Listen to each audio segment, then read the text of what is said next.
তোমরা দেখছো তোমাদের প্রিয় YouTube channel static Gurukul YouTube চ্যানেলের আরও একটি ক্লাসে তোমাদের সকলকে জানাই ওয়েলকাম। আমরা আজকে নিয়ে এসেছি ডব্লিউপি কনস্টেবল 2025 পরীক্ষাকে লক্ষ্য করে প্রত্যেক রবিবার ফুল মক টেস্টের একটি ক্লাস।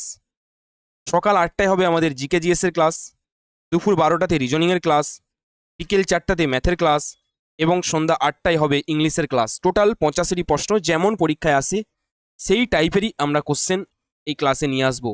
পরীক্ষা তোমাদের 30শে নভেম্বর, তাই 30শে নভেম্বর পর্যন্ত যতগুলো রবিবার হবে প্রত্যেকটা রবিবারই আমরা এই ক্লাসগুলো করাবো। তোমরা অবশ্যই মনোযোগ সহকারে ক্লাসগুলো দেখবে, কারণ তোমরা এখান থেকে কমন প্রশ্ন অবশ্যই পাবে। তাই আর না করে দেরি, চলো তাড়াতাড়ি শুরু করি। আজকের প্রথম প্রশ্ন স্ক্রিনে দেওয়া আছে, দেখে নাও। তিনি ইলাই কে প্রবর্তন করেন? Option A Shershah, option B Akbar, option C Babar, option D Aurangzeb. তিনি ইলাই কে প্রবর্তন করেন? বিকল্প 4টি অপশনের মধ্যে কোনটি উত্তর হবে? অবশ্যই তোমরা কমেন্ট সেকশনে অ্যান্সারগুলো করবে, কারণ পরীক্ষা তোমাদের এসে গেছে। তাই তোমাদের এখনই সুযোগ যে মক টেস্ট করে নেওয়া। তাই তোমাদের জন্য আমরা কিন্তু নিয়ে এসেছি পেড মক টেস্ট। মাত্র 99 টাকায় পেয়ে যাবে 20টি full mock test. Unlimited time attempt তোমরা পাবে। ডিটেলস ক্লাসের শেষে জানাবো। ফার্স্ট প্রশ্ন সঠিক উত্তর হয়ে যাবে অপশন বি আকবর।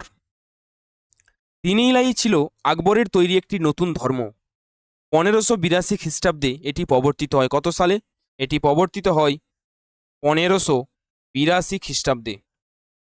তিনি হিন্দু, ইসলাম, খ্রিস্টান, শিখ প্রভৃতি ধর্মের ভালো দিকগুলো মিশিয়ে এক ধর্ম বানাতে চেয়েছিলেন। এর মূল উদ্দেশ্য ছিল ধর্মীয় ঐক্য ও সহনশীলতা বৃদ্ধি করা। তবে এই ধর্ম জনপ্রিয়তা পায়নি। আকবরের কিছু ঘনিষ্ঠ আমির ছাড়া প্রায় কেউ গ্রহণ করেননি এই দ্বীন-ই ইলাহি। এখান থেকে আমাদের পরীক্ষা আসবে, দ্বীন-ই ইলাহি কে প্রবর্তন করেন? সঠিক উত্তর হবে আকবর। কত সালে প্রবর্তিত হয়? সঠিক উত্তর হবে 1582 সালে। প্রত্যেকটা কোশ্চেনই আমরা ডিটেলস আলোচনা করব। শেষ পর্যন্ত অবশ্যই ক্লাসে যুক্ত থাকবে এবং চ্যানেলে নতুন হয়ে থাকলে অবশ্যই চ্যানেলটি সাবস্ক্রাইব করে দেবে। এই ক্লাসের পিডিএফ তোমরা পাবে, সেটা শেষে আমরা জানিয়ে দেবো কোথায় পাবে। পরবর্তী প্রশ্ন, পশ্চিমবঙ্গের রাজ্য পশুর নাম কি? Option A royal Bengal tiger, option B হাতি, অপশন সি মেছো বিড়াল, অপশন ডি হরিণ। পশ্চিমবঙ্গের রাজ্য পশুর নাম কি? সঠিক উত্তর হয়ে যাবে অপশন সি মেছো বিড়াল বা ফিশিং ক্যাট। এটি একটি জনপ্রিয় বন্য বিড়াল যা মূলত সুন্দরবন ও জলাভূমিতে দেখা যায়। এটি পশ্চিমবঙ্গের স্টেট অ্যানিম্যাল হিসেবে ঘোষণা করা হয়েছে, কারণ এটি রাজ্যের জলাশয় পরিবেশের প্রতীক। পরবর্তী প্রশ্ন, 3 নম্বর প্রশ্ন, ভারতের কোন রাজ্যকে চিনির বাটি বলা হয়? Option A Paschimbanga, option B Uttar Pradesh, option C Punjab, option D Bihar. ভারতের কোন রাজ্যকে চিনির বাটি বলা হয়? আজকের ক্লাসে টোটাল 25টি করে প্রশ্ন থাকবে, যেমন পরীক্ষায় থাকে। 25-এর মধ্যে কার কত স্কোর হলো অবশ্যই কিন্তু শেষে কমেন্টে জানাবে। ভারতের কোন রাজ্যকে চিনির বাটি বলা হয়? সঠিক উত্তর হয়ে যাবে অপশন বি উত্তরপ্রদেশ। উত্তরপ্রদেশের প্রচুর পরিমাণে আখ চাষ হয় এবং সেখানে অনেক চিনিকল আছে। এই কারণেই রাজ্যটি সুগার বাউল অফ ইন্ডিয়া নামে পরিচিত। চিনির বাটি বা sugar bowl of India, bowl of India. Clear? পরবর্তী প্রশ্ন, 4 নম্বর প্রশ্ন দেখে নাও। অশ্নি সংকেত গ্রন্থের লেখক কে? Option A Rabindranath Tagore, option B Bankimchandra Chattopadhyay, option C Bibhutibhushan Bandyopadhyay, option D Saratchandra Chattopadhyay. Ashani Sanket গ্রন্থের লেখক কে? এই প্রশ্নের সঠিক উত্তর হয়ে যাবে অপশন সি বিভূতিভূষণ বন্দ্যোপাধ্যায়। তিনি বাংলা সাহিত্যের এক মহান ঔপন্যাসিক। তার লেখা অপু ট্রিলজি বিশ্ববিখ্যাত। তার লেখা কি? অপু। এই অপুটাও কিন্তু তিনি লিখেছেন, অপু ট্রিলজি। কার লেখা? এই বিভূতিভূষণ বন্দ্যোপাধ্যায়ের লেখা। অশ্নি সংকেত গল্পে তিনি দ্বিতীয় বিশ্বযুদ্ধ ও বাংলার দুর্ভিক্ষের ভয়াবহ চিত্র ফুটিয়ে তুলেছিলেন। পরীক্ষা আসতেই পারে, বিভূতিভূষণ বন্দ্যোপাধ্যায়ের লেখা গ্রন্থ অশ্নি সংকেতে কি বিষয়ে লেখা হয়েছে? না, সেখানে লেখা হয়েছে দ্বিতীয় বিশ্বযুদ্ধ ও বাংলার দুর্ভিক্ষের ভয়াবহ চিত্র তিনি এই গ্রন্থের মাধ্যমে ফুটিয়ে তুলেছেন। পরবর্তী প্রশ্ন, 5 নম্বর প্রশ্ন, ভিভিয়া ইম্পর্টেন্ট প্রশ্ন। কি বলেছে? নিম্নলিখিত কোন ভিটামিনের রাসায়নিক নাম retinol? Option A vitamin A, option B vitamin B, option C vitamin D, option D vitamin K. নিম্নলিখিত কোন ভিটামিনের রাসায়নিক নাম রেটিনল? গুরুত্বপূর্ণ প্রশ্ন। এই ভিটামিন থেকে একটা প্রশ্ন তোমরা পরীক্ষায় পাবে, মিলিয়ে নিও। আমি বলে দিলাম, এই ভিটামিন থেকে একটি প্রশ্ন কিন্তু তোমরা ডব্লিউবি পরীক্ষায় পাবেই পাবে। কোন ভিটামিনের নাম রেটিনল? সঠিক উত্তর হয়ে যাবে অপশন এ, অর্থাৎ ভিটামিন এ। ভিটামিন এ রাসায়নিক নাম রেটিনল। ভিটামিন এ এর অভাবে কি রোগ হয়ে থাকে? ভিটামিন এ এর অভাবে কিন্তু ভিটামিন এ এর অভাবে রাতকানা রোগ হয়ে থাকে। ভিটামিন এ এর অভাবে কি রোগ হয়ে থাকে? রাতকানা রোগ হয়ে থাকে। ভিটামিন বি এর অভাবে কি রোগ হয়ে থাকে? ভিটামিন বি এর অভাবে রোগ হয়ে থাকে বেরি। ভিটামিন বি এর অনেকগুলো ভাগ আছে, যেমন ভিটামিন বি ওয়ান এর অভাবে যে বেরি রোগটা হয় ভিটামিন বি ওয়ান এর অভাবে। ডিটেলস আমরা পরের স্লাইডে দেওয়া আছে আলোচনা করব। ভিটামিন সি কি, sorry option C vitamin D দেওয়া আছে। ভিটামিন ডি কি, ভিটামিন ডি এর অভাবে কি রোগ হয়? ছোটদের হয় রিকেট, বড়দের হয় অস্টিওম্যালেসিয়া।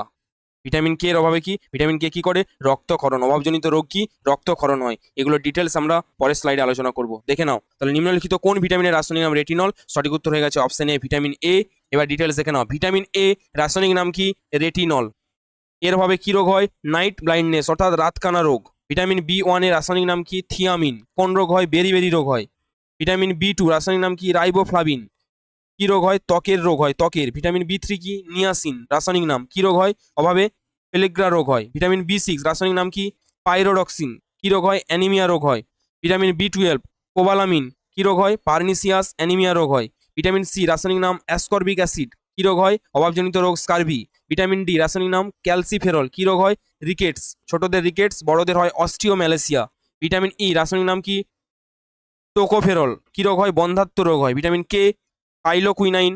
অভাবজনিত রোগ রক্তক্ষরণ। এখানে যতগুলো আলোচনা করলাম এখান থেকে একটি কোশ্চেন কিন্তু তোমরা পরীক্ষায় অবশ্যই পাবে, নোট ডাউন করে রাখবে।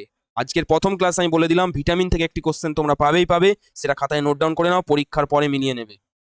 ডিটেলস দেখে নেবে, প্রত্যেকটা ক্লাসের পিডিএফ আমরা দেবো, অবশ্যই তোমরা দেখবে। খাতায় নোট ডাউন করার কোনো দরকার নেই, পিডিএফ তোমরা পাবে। শুধু মনোযোগ সহকারে ক্লাসগুলো দেখো এবং কমেন্টে অ্যান্সারগুলো করতে থাকো। 6 নম্বর প্রশ্ন দেখে নাও। ভিটামিন সি এর অভাবে কোন রোগ হয়? অপশন এ রাতকানা, option B rickets, option C scurvy, option D beri. Vitamin C এর অভাবে কোন রোগ হয়? সঠিক উত্তর এইমাত্র আমরা আলোচনা করেছি, অপশন সি স্কারবি রোগ হয়। ভিটামিন সি এর রাসায়নিক নাম কি? Ascorbic acid. ভিটামিন রাতকানা রোগ হয় কোন ভিটামিনের অভাবে? ভিটামিন এ এর অভাবে। রিকেট রোগ হয় কোন ভিটামিনের অভাবে? ভিটামিন ডি এর অভাবে। বেরি রোগ হয় কোন ভিটামিনের অভাবে? ভিটামিন বি ওয়ান এর অভাবে। স্কারবি রোগ হয় ভিটামিন সি এর অভাবে। সব আলোচনা করে দিলাম, ক্লিয়ার? পরবর্তী প্রশ্ন 7 নম্বর প্রশ্ন দেখে নাও। ভারতের বর্তমান রাষ্ট্রপতির নাম কি? Option A Ramnath Kovind, option B Droupadi Murmu, option C Pratibha Patil, option D Pranab Mukhopadhyay. ভারতের বর্তমান রাষ্ট্রপতির নাম কি? 7 নম্বর প্রশ্ন, অ্যান্সার তাড়াতাড়ি করার চেষ্টা করো। সঠিক উত্তর হবে অপশন বি দ্রৌপদী মুর্মু। ভারতের বর্তমান রাষ্ট্রপতির নাম দ্রৌপদী মুর্মু। ইনি 15তম রাষ্ট্রপতি। কততম রাষ্ট্রপতি? ইনি 15তম রাষ্ট্রপতি। এবং কত সালে নির্বাচিত হয়েছিলেন? তিনি 2022 সালে নির্বাচিত হয়েছিলেন। তিনি ভারতের প্রথম আদিবাসী মহিলা রাষ্ট্রপতি। নেক্সট 8 নম্বর প্রশ্ন, ডুরান্ড কাপ কোন খেলার সঙ্গে যুক্ত? ভিভিআই ইম্পর্টেন্ট প্রশ্ন। এই খেলা রিলেটেড একটি প্রশ্ন তোমরা কিন্তু ডব্লিউপি কনস্টেবল পরীক্ষার হলে গিয়ে দেখতে পাবে। Option A cricket, option B football, option C hockey, option D tennis. পরীক্ষায় যেই টপিক থেকে কোশ্চেন আসবে আমরা সেই টপিকগুলোই কভার করব। ডুরান্ড কাপ কোন খেলার সাথে যুক্ত? সঠিক উত্তর হয়ে যাবে option B football. Durand cup ভারতের প্রাচীনতম ফুটবল টুর্নামেন্ট। এটি শুরু হয়েছিল 1888 সালে। 1888 সালে এটি শুরু হয়েছিল। এটি ভারতের প্রাচীনতম ফুটবল টুর্নামেন্ট। কলকাতার বিখ্যাত ফুটবল দল যেমন মোহনবাগান, ইস্টবেঙ্গল নিয়মিত অংশ নেয় এই খেলাগুলোতে। নেক্সট 9 নম্বর প্রশ্ন, সিন্ধু সভ্যতা কোন যুগের সভ্যতা? অপশন এ তাম্রপ্রস্তর যুগ, অপশন বি লৌহ যুগ, অপশন সি প্রাচীন প্রস্তর যুগ, অপশন ডি নব্য প্রস্তর যুগ। সিন্ধু সভ্যতা কোন যুগের সভ্যতা? সঠিক উত্তর হয়ে যাবে অপশন এ তাম্রপ্রস্তর যুগ। এখানে আরেকটা অপশন যদি তাম্রপ্রস্তর যুগ না থাকে, এই অপশনটাও যদি তোমাদের পরীক্ষায় থাকে তাহলে সেটা হয়ে যাবে সঠিক উত্তর, সেটা হচ্ছে প্রাচীন ব্রোঞ্জ যুগের সভ্যতা। এখানে লিখে দিলাম প্রাচীন ব্রোঞ্জ যুগের সভ্যতা। এটাও যদি তোমাদের অপশনে থাকে তাহলে এটাও অ্যান্সার হয়ে যাবে। দুটো তো থাকবে না, যে কোনো একটা থাকবে। সিন্ধু সভ্যতা ইন্দাস ভ্যালি সিভিলাইজেশন প্রায় খ্রিস্টপূর্ব 2500 সালের দিকে শুরু হয়েছিল। হরপ্পা মহেঞ্জোদারো এই সভ্যতার প্রধান কেন্দ্র। এটি ছিল পরিকল্পিত নগর সভ্যতা যেখানে নিকাশি, সড়ক ও ঘরবাড়ি সুবিন্যস্ত ছিল। সিন্ধু সভ্যতা কোন যুগের সভ্যতা? সঠিক উত্তর তাম্রপ্রস্তর যুগ। যদি পরীক্ষাতে তাম্রপ্রস্তর যুগ না থেকে প্রাচীন ব্রোঞ্জ যুগের সভ্যতা থাকে তাহলে সেটাও হয়ে যাবে সঠিক উত্তর। নেক্সট 10 নম্বর প্রশ্ন, পশ্চিমবঙ্গের কোন জেলায় বক্সা জাতীয় উদ্যান অবস্থিত? Option A Darjeeling, option B Jalpaiguri, option C Alipurduar, option D Cooch Behar. পশ্চিমবঙ্গের কোন জেলায় বক্সা জাতীয় উদ্যান অবস্থিত? সঠিক উত্তর হয়ে যাবে অপশন সি আলিপুরদুয়ার। বক্সা জাতীয় উদ্যান হিমালয়ের পাদদেশ থেকে অবস্থিত। এখানে রয়্যাল বেঙ্গল টাইগার, হাতি, গৌড় এবং বহু পাখির প্রজাতি এখানে পাওয়া যায়। পরবর্তী প্রশ্ন, ভারতীয় সংবিধানের জনক কাকে বলা হয়? ভিভিআই ইম্পর্টেন্ট, সংবিধান থেকে কিন্তু একটি গুরুত্বপূর্ণ প্রশ্ন এটি। ভারতীয় সংবিধানের জনক কাকে বলা হয়? Option A Mahatma Gandhi, option B Jawaharlal Nehru, option C doctor B R Ambedkar, option D Sardar Vallabhbhai Patel. ভারতীয় সংবিধানের জনক কাকে বলা হয়? সঠিক উত্তর হয়ে যাবে option C, doctor B R Ambedkar. তিনি সংবিধান প্রণয়ন কমিটির সভাপতি ছিলেন। তিনি ভারতের সংবিধান রচনা ও গঠন প্রক্রিয়ার মুখ্য ভূমিকা পালন করেন, তাই তাকে ভারতীয় সংবিধানের father of the Indian constitution বলা হয়। এই ডক্টর বি আর আম্বেদকরকে বলা হয় father of the Indian constitution. এটাও কিন্তু আমরা মনে রেখে দেবো, পরীক্ষায় আসে। নিম্নলিখিত কাকে father of the Indian constitution বলা হয়? সঠিক উত্তর হয়ে যাবে ডক্টর বি আর আম্বেদকর। বা এইভাবে পড়তে পারে, যেমন এই কোশ্চেনটা পড়েছে, ভারতীয় সংবিধানের জনক কাকে বলা হয়? Doctor B R Ambedkar. পরবর্তী প্রশ্ন, নীলদর্পণ নাটকটি কে রচনা করেন? Option A Michael Madhusudan Dutt, option B Dinabandhu Mitra, option C Ishwarchandra Vidyasagar, option D Rabindranath Tagore. Nildarpan নাটকটি কে রচনা করেন? সঠিক উত্তর হবে অপশন বি দীনবন্ধু মিত্র। নীলদর্পণ নাটকটি রচনা করেন দীনবন্ধু মিত্র।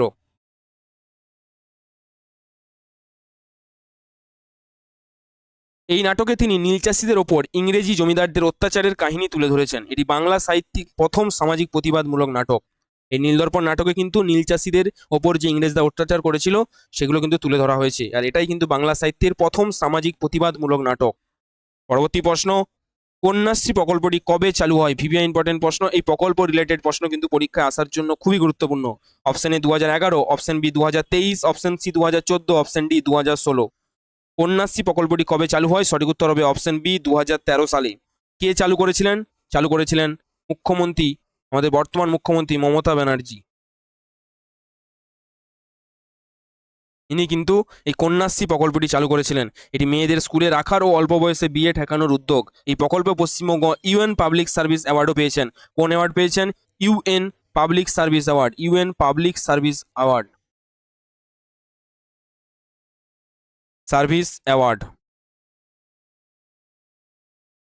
ক্লিয়ার?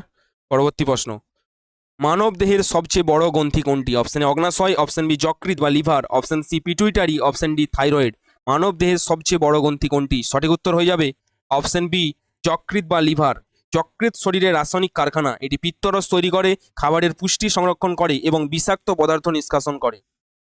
পরবর্তী প্রশ্ন, পলাশির যুদ্ধ কত সালে হয়েছিল? Option A 1757, option B 1764, option C 1857, option D 1905। পলাশির যুদ্ধ কত সালে হয়েছিল? সঠিক উত্তর হবে অপশন এ 1757। এই যুদ্ধে সিরাজউদ্দৌলা পরাজিত হন রবার্ট ক্লাইভের কাছে। কার কার মধ্যে যুদ্ধ হয়েছিল? সিরাজউদ্দৌলার সাথে সিরাজউদ্দৌলা সিরাজউদ্দৌলার সাথে কার যুদ্ধ হয়েছিল? সিরাজউদ্দৌলার সাথে যুদ্ধ হয়েছিল রবার্ট ক্লাইভের মধ্যে এই যুদ্ধ হয়েছিল। এখানে জয়লাভ করেছিল কে? এই যুদ্ধে জয়লাভ হয়েছিল রবার্ট ক্লাইভ। সিরাজউদ্দৌলা কিন্তু পরাজিত হয়েছিল, ইনি জিতেছিলেন, উইন। এই যুদ্ধের মাধ্যমে ভারতে ইংরেজ শাসনের ভিত্তি স্থাপিত হয়। 1857 সালে কি যুদ্ধ হয়েছিল? 1857 সালে হয়েছিল সিপাহী বিদ্রোহ। এগুলো কিন্তু পরীক্ষায় আসে। 1764 কি হয়েছিল? 1764 বক্সার যুদ্ধ। 1905 কি হয়েছিল? 1905 হয়েছিল বঙ্গভঙ্গ। দেখো কত ডিটেলস ক্লাস, প্রত্যেকটা ক্লাসে আমরা ডিটেলস আলোচনা করব। তোমরা নতুন হয়ে থাকলে অবশ্যই কিন্তু চ্যানেলটা সাবস্ক্রাইব করে দেবে এবং বন্ধুদের মধ্যে শেয়ার করবে। তোমাদের জন্য একটি বিশেষ ঘোষণা, তোমাদের প্রস্তুতি একদম শেষ মুহূর্তে এসে গেছে। এই শেষ মুহূর্তে যাতে তোমরা তোমাদের প্রস্তুতি কতটা হয়েছে সেটা যাচাই করে নিতে পারো, তার জন্য আমরা তোমাদের জন্য নিয়ে এসেছি পেড মক টেস্ট, যেখানে তোমরা পেয়ে যাবে 20টি full mock test. 20+ full mock test পাবে। আনলিমিটেড টাইম অ্যাটেম্প থাকবে, যেটার মূল্য আমরা মাত্র রেখেছি 99 টাকা। 99 টাকায় কিন্তু তোমরা পেয়ে যাবে 20টি mock test, full mock test, একদম পরীক্ষায় আসার মতো কোশ্চেন, হুবহু কমন তোমরা ওখান থেকে কোশ্চেন পাবে এবং নিজেদের প্রস্তুতিকে তোমরা যাচাই করে নিতে পারবে। আনলিমিটেড টাইম তোমরা অ্যাটেম্প পাবে। র্যাঙ্কিং ব্যবস্থাও আছে, যতজন তোমরা মক টেস্ট দেবে তার মধ্যে তোমরা তোমাদের র্যাঙ্কটা বুঝতে পারবে। একদম প্রপার টাইমের মতো তোমরা টাইমের মধ্যে এই এক্সামগুলো দিতে পারবে। তাই অবশ্যই এটা পারচেস করার জন্য তোমাদের আসতে হবে আমাদের নিজেদের প্ল্যাটফর্ম জ্ঞান মুকুট, GYAN জ্ঞান মুকুট। প্লে স্টোরে গিয়ে সার্চ করবে জ্ঞান মুকুট বা ডিসক্রিপশন বক্সে লিঙ্ক দেওয়া আছে, সেখান থেকে তোমরা অ্যাপটা ইনস্টল করে নেবে। মোবাইল নাম্বার দিয়ে লগ ইন করে এই সেম পোস্টারটা তোমরা দেখতে পাবে, সেটাতে ক্লিক করে পারচেস করে নেবে। মূল্য মাত্র 99 টাকা, পাবে 20+ ফুল মক টেস্ট। নেক্সট প্রশ্ন, আর এই বিষয়ে যদি তোমাদের জানার কিছু থাকে অবশ্যই এই স্ক্রিনে দেওয়া নাম্বারে তোমরা কন্ট্যাক্ট করে নেবে। 9749347019 এই নাম্বারে তোমরা কন্ট্যাক্ট করে নেবে। নেক্সট 16 নম্বর প্রশ্ন দেখে নাও। পশ্চিমবঙ্গের সর্বোচ্চ শৃঙ্গের নাম কি? Option A Kanchenjunga, option B Sandakphu, option C Phalut, option D Tiger Hill. পশ্চিমবঙ্গের সর্বোচ্চ শৃঙ্গের নাম কি? সঠিক উত্তর হয়ে যাবে অপশন বি সান্দাকফু। এর উচ্চতা কত? এর উচ্চতা প্রায় 3636 মিটার। 3636 মিটার। এটি দার্জিলিং জেলায় অবস্থিত। কোথায় অবস্থিত? এটি অবস্থিত দার্জিলিং জেলায়। এটি অবস্থিত দার্জিলিং জেলায়। এখান থেকে হিমালয়ের সর্বোচ্চ শৃঙ্গ কাঞ্চনজঙ্ঘা দেখা যায়। নেক্সট 17 নম্বর প্রশ্ন। ভারতের অর্থনীতির প্রকৃতি কি? অপশন এ সমাজতান্ত্রিক, অপশন বি ধনতান্ত্রিক, অপশন সি মিশ্র অর্থনীতি, অপশন ডি সামন্ততান্ত্রিক। ভারতের অর্থনীতির প্রকৃতি কি? সঠিক উত্তর হবে অপশন সি মিশ্র অর্থনীতি। এখানে সরকারি ও বেসরকারি দুই ক্ষেত্রেই উৎপাদন ও ব্যবসা চলে, অর্থাৎ সমাজতন্ত্র পুঁজিবাদীদের মিশ্র রূপ। তাই ভারতের অর্থনীতি হয়ে যাবে মিশ্র অর্থনীতি। নেক্সট 18 নম্বর প্রশ্ন।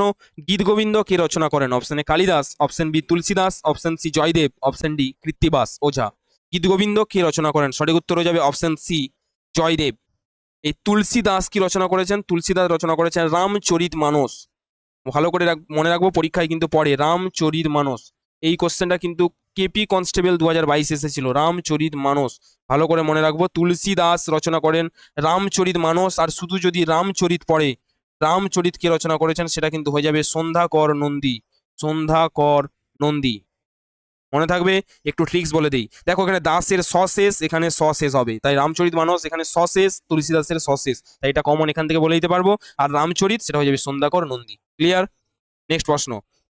লোকসভার সদস্য হতে গেলে ন্যূনতম বয়স কত হতে হবে? VVI important. লোকসভার সদস্য হতে গেলে ন্যূনতম বয়স কত হতে হবে? অপশন এ 18 বছর, অপশন বি 21 বছর, অপশন সি 25 বছর, অপশন ডি 30 বছর। লোকসভার সদস্য হতে গেলে ন্যূনতম বয়স হতে হবে অপশন সি 25 বছর।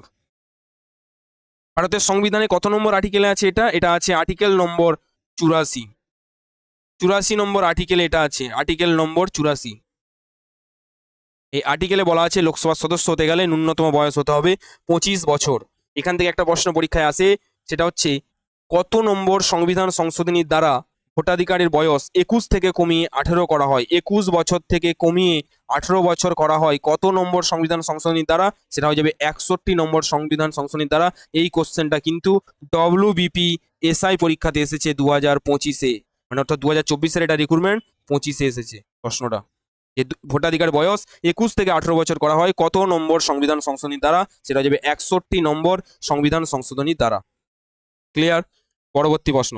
ভারতের নেপোলিয়ান কাকে বলা হয়? Option A Samudragupta, option B Chandragupta Maurya, option C Ashoka, option D Kanishka. ভারতের নেপোলিয়ান কাকে বলা হয়? সঠিক উত্তর হবে অপশন এ সমুদ্রগুপ্ত। তিনি গুপ্ত সাম্রাজ্যের মহান সম্রাট ছিলেন, অসংখ্য যুদ্ধ জিতে ভারতকে ঐক্যবদ্ধ করেছিলেন, তাই তাকে বলা হয় নেপোলিয়ান অফ ইন্ডিয়া বা ভারতের নেপোলিয়ান। নেক্সট প্রশ্ন।